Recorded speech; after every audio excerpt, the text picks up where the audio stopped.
Assalamualaikum warahmatullahi wabarakatuh. Waalaikumsalam warahmatullahi taala wabarakatuh. Selamat siang Bapak. Siang. Apa kabar hari ini? Baik Bu. Mohon maaf nih Pak, saya mengganggu waktunya. Kebetulan saya mendapatkan tugas sebagai calon guru penggerak Angkatan 8 Kabupaten Tasikmalaya untuk mewawancarai Bapak sebagai kepala sekolah dengan tema pengambilan keputusan berbasis nilai-nilai kebajikan sebagai pemimpin. Silakan dilanjutkan Bu. Ya, perkenalkan dulu, beliau adalah Bapak Rudiana Pata SPD dan beliau adalah Bapak Kepala Sekolah SDN Linggajaya. Baiklah Pak, ada beberapa hal yang mau saya tanyakan terkait dengan pengambilan keputusan berbasis nilai-nilai kebajikan sebagai pemimpin. Nah Bapak, selama ini sebagai pemimpin, bagaimana Bapak mengidentifikasi kasus-kasus yang merupakan dilema etika atau rujukan moral? Baik. Saya melihat bahwa dalam kasus dilema etika benar melawan benar, di mana itu merupakan situasi yang terjadi harus memilih dan memutuskan antara dua pilihan. Yang kedua, pilihan itu benar secara moral, tetapi bertentangan. Sedangkan rujukan moral benar melawan salah, yaitu situasi atau keadaan ketika harus mengambil keputusan antara benar dan salah. Ya, baiklah Pak. Yang kedua ya, selama ini bagaimana Bapak menjalankan pengambilan keputusan di sekolah Bapak, terutama untuk kasus-kasus di mana ada dua kepentingan yang sama-sama benar atau sama-sama mengandung nilai kebajikan? Oke, menurut saya sebelum keputusan diambil dalam kasus dilema etika, terlebih dahulu dilakukan mengumpulkan fakta yang terjadi, siapa-siapa yang terlibat, menganalisis benar salahnya, membuat alternatif solusi, membuat keputusan, dan lihat lagi keputusan untuk direfleksi. Nah, selanjutnya langkah-langkah atau prosedur seperti apa yang biasa Bapak lakukan selama ini? Langkah-langkah yang dilakukan mengumpulkan, menentukan penyebab permasalahan, menentukan siapa yang terlibat, menanyakan kepada orang-orang terdekatnya, berdiskusi dengan warga sekolah, membuat beberapa solusi keputusan, menimbang lagi berbagai sudut sebelum mengambil keputusan. Iya, dan selanjutnya hal-hal apa saja yang selama ini Bapak anggap efektif dalam pengambilan keputusan pada kasus-kasus dilema etika? Hal-hal efektif dalam pengambil keputusan kasus dilema etika adalah dengan menelaah siapa-siapa yang terlibat, sifat urgen, mendesak atau tidaknya kasus dilema etika tersebut, dengan mengambil alternatif solusi. Nah, kemudian yang kelima ya Pak. Oke. Hal-hal apa saja yang selama ini merupakan tantangan dalam pengambilan keputusan pada kasus-kasus dilema etika? Tantangan dalam mengambil keputusan dilema etika adalah masalah tersebut mempunyai nilai yang sama-sama penting, tetapi harus ada yang didahulukan. Adanya atasan langsung yang terlibat, serta adanya peraturan yang harus dipenuhi. Tak kalah penting, ada nilai rasa yang harus diutamakan. Dan nilai rasa ya Pak ya. Apakah Bapak memiliki sebuah tata kala atau jadwal tertentu dalam sebuah penyelesaian kasus dilema etika? Apakah Bapak langsung menyelesaikannya di tempat atau memiliki sebuah jadwal untuk penyelesaiannya? Bentuk atau prosedur apa yang Anda jalankan? Dalam pengambilan keputusan dilema etika, kami tidak memiliki jadwal khusus, tetapi ada tata kelola dengan menganalisa, mempertimbangkan, dan memusyawarahkan kasus dilema etika yang ada, baik secara formal maupun non-formal. Iya. Adakah seseorang atau faktor-faktor apa yang selama ini mempermudah atau membantu Bapak dalam mengambil keputusan dalam kasus-kasus dilema etika? Baik. Seseorang atau faktor yang mempermudah pengambilan keputusan pada kasus dilema etika adalah orang-orang yang terlihat adalah orang yang profesional yang menghargai dan menerima keputusan atasan langsung. Dari semua hal yang telah disampaikan, pembelajaran apa yang dapat Bapak petik dari pengalaman Bapak dalam menyelesaikan mengambil keputusan dilema etika? Pembelajaran yang diambil dari pengambilan keputusan kasus dilema etika adalah sebelum mengambil keputusan harus banyak menganalisa kasus yang ada. Banyak pertimbangan-pertimbangan, setiap keputusan pasti tidak mungkin membuat puas semua pihak yang terlibat. Pasti ada pihak yang tak terpuaskan. Semua yang terlihat dalam pengambilan keputusan harus siap menerima, menghormati, serta melaksanakan keputusan yang diterapkan. Iya ya Pak, berarti dalam mengambil keputusan itu ada yang dipuaskan dan tidak dipuaskan, dan setiap keputusan itu menanggung risiko tertentu. Terima kasih Bapak, maaf saya telah mengganggu waktunya. Sama-sama, boleh. Mudah-mudahan jawaban saya sebagai peserta puas bagi ibu ya, bagi ibu, dan untuk jadi bahan pertimbangan ke depan. Ya, terima kasih Pak. Wassalamualaikum warahmatullahi wabarakatuh. Waalaikumsalam warahmatullahi taala wabarakatuh.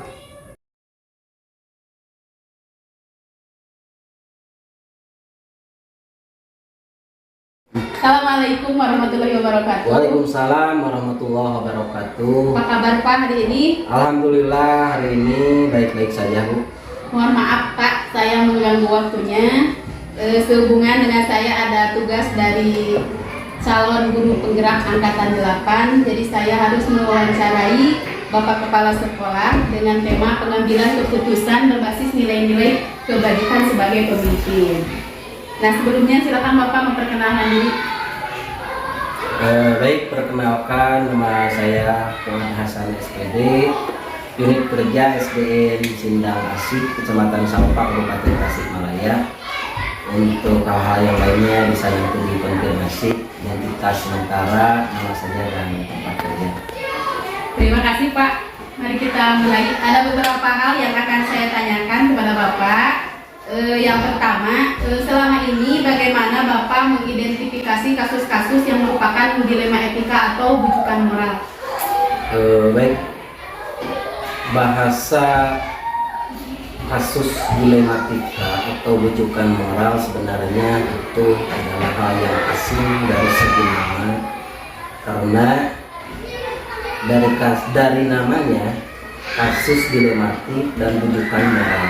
Meskipun sebenarnya kalau dipelajari masalah kasus dilematik dan bujukan moral itu sebenarnya sering terjadi di lapangan.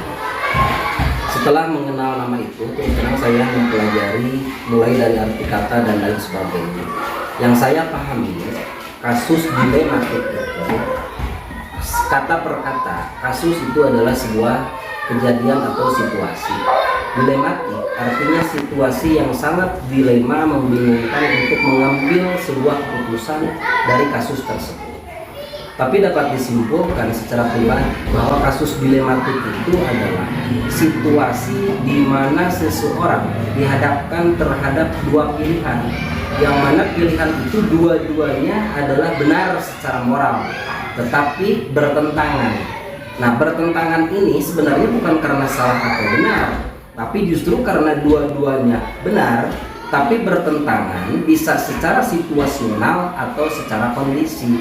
Artinya kasus ini harus tetap diselesaikan, nilai moralnya dua-duanya baik, tapi bertentangan secara nilai, meskipun secara moral itu diakui kebenaran dua-duanya. Sementara kalau kasus dengan bujukan moral itu sebenarnya lebih mudah. Kenapa? Karena di sana jelas yang namanya bujukan moral itu ada kata benar dan ada kata salah. Jadi untuk memutuskan aturannya itu mudah kalau kasus bujukan moral. Kenapa? Karena memang sudah stagnan, ada ini benar, ini salah. Kalau kasus dilematik itu jelas dilema. Ketika tidak diambil itu adalah permasalahan karena ada bertentangan kebenaran. Kalau tidak kalau diambil dilema karena pasti ada yang harus dikorbankan. Pemahaman saya, jadi kasus dilematik dan rujukan moral, pemahaman saya seperti itu. Iya, terima kasih Pak. Nah selanjutnya bagaimana Bapak menjalankan pengambilan keputusan di sekolah Bapak, terutama untuk kasus-kasus di mana ada dua kepentingan yang sama-sama benar atau sama-sama mengandung nilai kebajikan? Untuk mengambil sebuah keputusan yang namanya dilematik berat. Kenapa? Namanya juga dua-duanya benar, tapi harus tetap ada keputusan. Artinya begini, dalam mengambil keputusan itu harus ada langkah-langkah yang ditempuh. Yang pertama tentunya harus diadakan identifikasi atau analisis masalah. Akar masalahnya seperti apa, kemudian kita menimbang bagaimana ini dampaknya ketika kita mengambil A yang benar B. Kalau kita mengambil benar A, bagaimana dengan benar B? Tentunya ini harus butuh pemikiran yang matang dalam mengambil keputusan. Yang pertama diidentifikasi, setelah ditemukan ternyata akar permasalahannya seperti ini, ikut campurnya masalahnya apa saja. Nah setelah itu baru saya mencari sebuah solusi yang terbaik. Artinya kenapa mengambil solusi terbaik? Karena memang dua hal ini adalah benar, maka harus benar-benar memutuskan yang itu benar-benar berkeadilan. Kalau istilahnya itu berkeadilan, artinya meskipun kita mengambil A, yang B tidak merasa dirugikan, mengambil B, yang A juga merasa tidak dirugikan. Artinya keputusannya harus benar-benar berkeadilan. Diidentifikasi masalahnya, kasusnya seperti apa, setelah ditemukan, kemudian diambil solusi terbaiknya. Setelah diambil solusi terbaik, tentunya kita melakukan sebuah tindakan pengambilan keputusan. Setelah diambil sebuah keputusan, dilakukan evaluasi dari dampak pengambilan keputusan tersebut. Yang pernah saya lakukan seperti itu ketika memang ada sebuah masalah dilematik, memang harus diambil langkah-langkah tertentu supaya keputusan yang kita ambil itu benar-benar berkeadilan, tidak ada yang merasa dirugikan. Kurang lebih seperti itu. Langkah-langkah atau prosedur seperti apa yang biasa Bapak lakukan selama ini?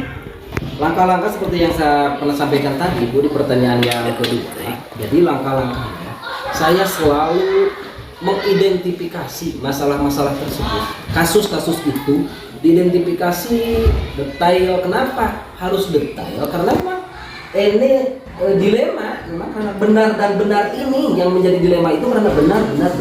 Tapi tetap harus mengambil sebuah keputusan. Tentunya langkah pertama kita identifikasi masalah tersebut, pertimbangkan keputusan mana, kebenaran mana yang memang benar-benar harus diambil. Karena apa? Karena dua-duanya benar, tapi pasti di antara dua-duanya yang benar itu ada yang paling benar atau ada yang paling baik. Ketika kita mengambilnya sembarangan, otomatis bakal ada yang akan ada yang dikorbankan. Makanya langkah pertama itu, langkah-langkahnya itu benar. Yang pertama identifikasi masalahnya, kemudian setelah identifikasi kita cari akar permasalahannya apa, kemudian setelah itu bahkan bisa dicari barang buktinya apa, barang buktinya ini apa, kemudian orang yang terlibatnya siapa, kemudian setelah itu kita ambil solusi terbaiknya, kemudian dipertimbangkan solusi juga karena belum tentu solusi yang kita ambil ini adalah memang berkeadilan tadi. Ketika kita sudah menemukan identifikasi, barang buktinya ada, solusi ditemukan, lakukan sebuah tindakan pengambilan keputusan. Setelah itu juga harus dipertimbangkan atau dievaluasi. Nah, jadi ada perencanaannya, ada pelaksanaan tindakan pengambilan, setelah itu dievaluasi. Bagaimana dampaknya dari pengambilan keputusan tersebut? Apakah memang ada dampak negatif terhadap yang satu? Apakah ada dampak positif? Nah, yang diharapkan tetap adalah pengambilan keputusan berkeadilan. Itu intinya kaitan langkah-langkah yang pernah saya lakukan dalam mengambil sebuah keputusan ketika menghadapi sebuah kasus dilematik. Iya, nah selanjutnya hal-hal apa saja yang selama ini Bapak anggap efektif dalam pengambilan keputusan pada kasus-kasus dilema etika? Ketika hal-hal yang dianggap efektif itu adalah yang pertama tentunya setelah kita mencari akar permasalahan, kita cari orang yang terlibatnya itu siapa, orang yang terdekat dengan, kalaulah personal misalnya yang punya masalah dilema etikanya itu adalah personal, maka kita dekati orang personalnya itu. Kemudian setelah itu libatkan ahli untuk memutuskan. Artinya kita jangan mengambil keputusan sendiri. Banyak orang yang dilibatkan. Pertama tentunya lingkungan. Kemudian yang kedua, jika kasusnya personal, orang yang dekat dengan personal tersebut. Yang ketiga, pakar yang diahlinya itu.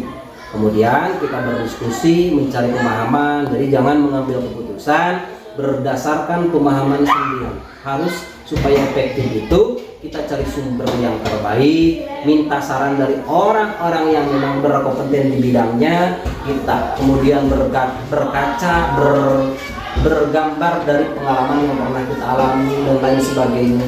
Jadi jangan sembarangan mengambil sebuah keputusan agar efektif hasil dari pengambilan keputusan tersebut. Artinya, jadi yang pertama kesimpulannya, yang supaya efektif itu setelah ditemukan akar permasalahan, kalau personal dengan personal permasalahannya, dekati orang yang dekat dengan personal tersebut. Setelah ditemukan, kita cari orang yang bisa memahami masalah tersebut, ahli dalam bidangnya. Kalau masalah ini misalnya kasusnya dengan hukum, misalnya dengan kasus hukum, itu kita mendekati orang yang ahli di bidang hukum. Kalau kasusnya di bidang dengan lingkungan masyarakat, tentunya kita harus mendekati tokoh masyarakat. Jadi butuh orang selain diri kita sendiri, butuh orang selain pemahaman diri sendiri untuk menambah referensi atau bahan untuk mengambil sebuah keputusan. Kurang lebih seperti itu. Ya Pak. Kemudian dalam pengambilan keputusan, adakah hal-hal yang menjadi tantangan Bapak dalam mengambil keputusan dalam kasus dilema etika? Bukan hanya ada sebenarnya, karena memang yang namanya memutuskan sebuah kasus dilema etika itu adalah tantangan. Kenapa menjadi sebuah tantangan? Yang pertama, tantangannya dua-duanya benar, maka kita akan kembali ke perasaan antara disiplin dengan kemanusiaan. Oh, ini akan harus ditegakkan karena ini berkaitan dengan disiplin. Tapi memang dua-duanya benar. Tapi kita punya perasaan. Itu adalah sebuah tantangan ketika kita mengambil sebuah keputusan. Kemudian yang kedua, memang tantangannya ini kita harus mencari solusi terbaiknya itu. Mencari solusi dari mengambil sebuah keputusan dari yang dua-duanya benar itu sangat berat. Kenapa? Karena memang logikanya kasus dilema etika ini benar. Maka solusi ketika ingin mengambil keputusan itu jelaslah sebuah tantangan. Kenapa? Karena yang benar harus diambil salah satunya dari kedua yang benar itu. Artinya satu, dalam menentukan solusi itu adalah sebuah tantangan.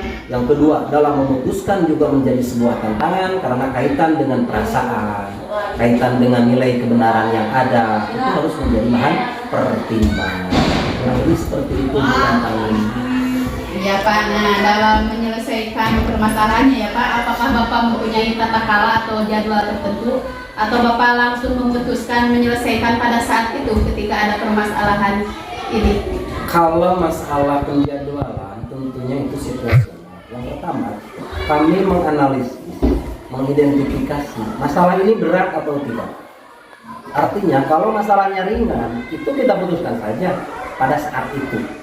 Tapi kalau dipandang butuh pemikiran dan butuh waktu yang panjang, tentunya kami tunda dulu mengambil keputusan sambil menunggu referensi, sambil menunggu informasi, menunggu data yang terkuat. Supaya apa? Supaya keputusannya tidak salah tadi. Jadi kalau jadwal secara tertulis atau tercatat itu saya tidak pernah membuat pengambilan keputusan dengan terjadwal. Kalau situasional saya terus terang pernah ketika memang masalahnya dianggap bahwa itu harus putus hari itu, harus tuntas saat itu, dan dipandang ketika saya mengambil keputusan saat itu tidak akan berdampak negatif. Jadi situasional, ketika masalahnya ringan ya selesaikan saja pada saat itu. Kalau memang masalahnya dianggap perlu pemikiran yang panjang, butuh waktu, maka kami tangguhkan sambil mempersiapkan langkah-langkah berikutnya untuk mengambil keputusan tersebut. Ya Pak, luar biasa. Kemudian adakah faktor-faktor yang selama ini mempermudah atau seseorang yang dapat membantu Bapak dalam menyelesaikan atau dalam mengambil sebuah keputusan Pak? Kalau masalah faktor yang mempermudah tentunya banyak, karena yang namanya pengambilan keputusan itu butuh preferensi seperti tadi yang saya sampaikan. Kalaulah di lingkungan pendidikan, tentunya kita punya stakeholder yang di atas kita. Mereka sangat membantu karena terus terang ketika ada permasalahan di lembaga yang saat ini saya berada, saya selalu berkoordinasi dengan pihak-pihak terkait. Artinya apa? Baik dasar hukumnya, baik pertimbangan etika dan moralnya itu harus menjadi pertimbangan sehingga mengambil keputusan itu tidak salah. Artinya ada beberapa orang, baik itu kalau di sekolah ada pengawas bina, ada pengurus forum KPKS, ada PGRI-nya, mereka sangat membantu dan itu sangat menunjang dalam hal pemutusan sebuah permasalahan atau kasus dilema etika itu. Kurang lebih seperti itu. Ya, nah Pak, terakhir ya Pak, Siap. Dari semua hal yang sudah Bapak sampaikan, kira-kira pembelajaran apa yang dapat Bapak petik dari pengalaman dalam pengambilan keputusan dilema etika? Pembelajarannya sangat besar, Bu. Kenapa? Karena memang yang namanya dilema, kemudian kita mampu mengambil sebuah keputusan itu tantangan besar. Di sanalah kita ditaruhkan sebuah keputusan yang bertentangan kadang dengan nurani, ini benar, itu pembelajaran bagi saya mengambil sebuah keputusan, kemudian keputusan itu tidak pernah ada dampak negatif. Nah itu kan supaya apa? Supaya mengambil keputusan itu tidak ada dampak negatif dan ternyata setelah direncanakan, ditindak, dievaluasi tidak ada dampak negatif, itu pembelajaran yang besar. Dan ujiannya kita benar-benar harus bijaksana dan bijak sini, artinya bukan hanya bijak ke dalam satu pihak, tapi harus bijak ke pihak yang lain. Karena seperti tadi, benar A dan benar B itu jangan sampai ada pihak yang merasa dirugikan, ada pihak yang merasa disakiti. Meskipun yang namanya pengambilan keputusan pasti ada yang dikorbankan, tapi paling tidak dengan pengambilan keputusan tersebut setelah kita mempertimbangkan kebijaksanaan, bijaksana, bijak sini, Ibu tahu sendiri lah, karakter orang itu berbeda-beda, termasuk saya pribadi, karakternya tergesa-gesa, mudah mengambil keputusan, tapi ketika menghadapi kasus dilema etika, benar-benar emosional itu harus dipertaruhkan, ditahan, bagaimana pertimbangannya itu benar-benar matang. Itu pembelajaran yang sangat berharga, pembelajaran yang sangat besar bagi saya secara pribadi. Kenapa? Karakter saya yang sangat emosional, tergesa-gesa, ternyata dihadapkan dengan tantangan seperti itu, harus bijaksana, bijak sini, bijak terhadap A, bijak terhadap B, tidak ada pihak yang dirugikan. Itu pengalaman yang sangat berharga dalam mengambil sebuah kasus, mengambil keputusan dalam sebuah kasus dilema etika, sehingga tidak berdampak negatif baik terhadap benar A ataupun benar B. Kurang lebih seperti itu. Ya, terima kasih Bapak untuk pemaparannya yang luar biasa, panjang dan lebar dan lengkap sekali. Sama-sama Bu, memang saya bisa biasa di luar Bu, bukan luar biasa. Mohon maaf sudah mengganggu waktunya. Terima kasih Pak. Sama-sama Bu, terima kasih. Mudah-mudahan bermanfaat, lancar pembelajarannya, kegiatan CGP Ibu berjalan dengan lancar, sukses, ibunya sehat. Kemudian apa yang Ibu ceritakan di kegiatan CGP dan yang lainnya bisa tercapai. Itu saja hanya bisa mendoakan semoga lancar. Terima kasih Pak. Sama-sama. Assalamualaikum warahmatullahi wabarakatuh. Waalaikumsalam warahmatullahi wabarakatuh.